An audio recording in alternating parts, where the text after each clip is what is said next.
excitement at this point? Cohlton Schultz just won a Cadet World title.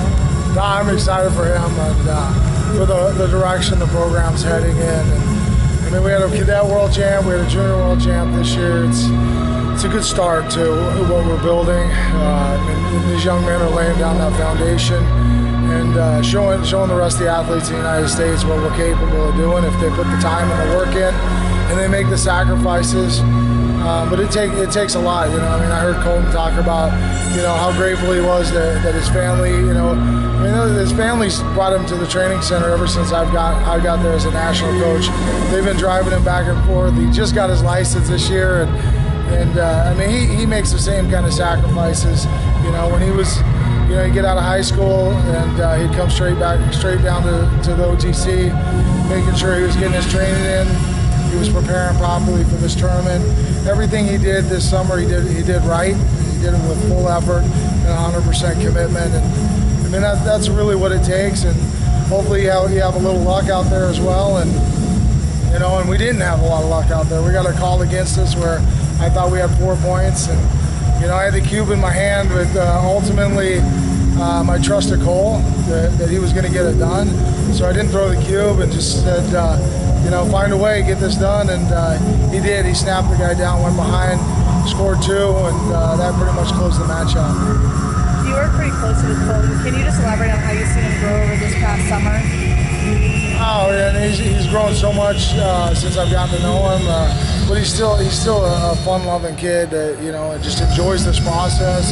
He enjoys what he's doing. He's got a lot of friends. He's a great leader. I think that's probably the biggest thing we've seen is that he's evolved into a leadership role. And you know, he's also the biggest guy on the team, so that doesn't hurt. You know, he stands head and shoulders above everybody else on the team, and you know, and the guys, you know, they're just attracted to his personality. You know, he's a very humble young man, very grateful, and you know, that's really what it takes. You know, we were talking, you know, last week in the room about, you know, the David when he went out and fought the giant Goliath, and you know, he was confident. You know, he went out, he was the only guy. You know, there's 1 million soldiers in the Persian army, and none of those guys wanted to go out and take on the giant. And this humble shepherd that trained and prepared properly, and he didn't have any fear. He went out and took on the shepherd, and he did it, you know, in humility, and he did it for his nation. And you know, I mean, this isn't just about Cohlton. The way he looks at it, he does this for, you know, his teammates, his family, his coaches, and I think that's a really, you know, thing that shows how much he's matured over this summer and just his perspective on the sport and life. The tournament as a whole. I mean, you guys almost quadrupled the number of matches you won a year ago. What's your take on start to finish the performance here for the entire squad?